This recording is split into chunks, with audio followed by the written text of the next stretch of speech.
পটুয়াখালীর কলাপাড়ায় জলবায়ু অর্থায়ন ও ক্ষতিপূরণের দাবিতে সাইকেল র্যালি অনুষ্ঠিত হয়েছে।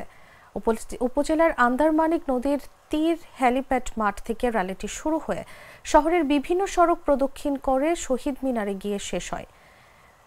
ধরিত্রী রক্ষায় আমরা ওয়াটার কিপার্স বাংলাদেশ এবং আমরা কলাপাড়াবাসীর যৌথ আয়োজনে সাইকেল র্যালি অনুষ্ঠিত হয়।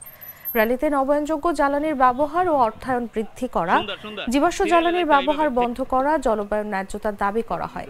র্যালির আনুষ্ঠানিক উদ্বোধন করেন প্রেস ক্লাবের সদস্য সচিব মোশাররফ হোসেন মিন্টু। জলবায়ু পরিবর্তনের ফলে ইতিমধ্যে আমরা যারা উপকূলে বসবাস করছি কলাপাড়ায়, আমরা নানানভাবে দুর্যোগের মুখোমুখি হচ্ছি। আগের তুলনায় ঘূর্ণিঝড়ের সংখ্যা বৃদ্ধি পাচ্ছে। অতিবৃষ্টির কারণে গত বছর আমন সিজনে চাষাবাদ অনেক কঠিন হয়ে পড়েছিল।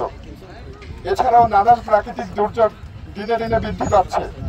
এই পরিস্থিতিতে যারা এই জলবায়ু পরিবর্তনের জন্য দায়ী, আপনারা সকলে জানেন যে এখন আজারবাইজানের বাকু শহরে কোপ সম্মেলন অনুষ্ঠিত হচ্ছে, COP29। এই সম্মেলনের একটা অন্যতম উদ্দেশ্য হচ্ছে অর্থায়ন, জলবায়ু অর্থায়ন। যারা এই ক্ষতির জন্য দায়ী তারা হচ্ছে ক্ষতিগ্রস্ত দেশগুলোকে অর্থায়ন করবে।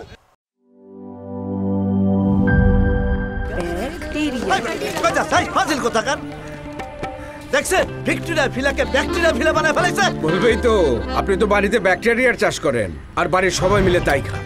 মানে অস্বাস্থ্যকর পানির ট্যাঙ্ক বদলে নিয়ে আসুন সেরা ওয়াটার ট্যাঙ্ক। সেরা ওয়াটার ট্যাঙ্ক অ্যান্টিব্যাকটেরিয়াল অ্যাডিটিভ যুক্ত সেরা ওয়াটার ট্যাঙ্ক বিশুদ্ধ পানিতে ব্যাকটেরিয়া জন্মাতে দেয় না। কি বুঝলেন?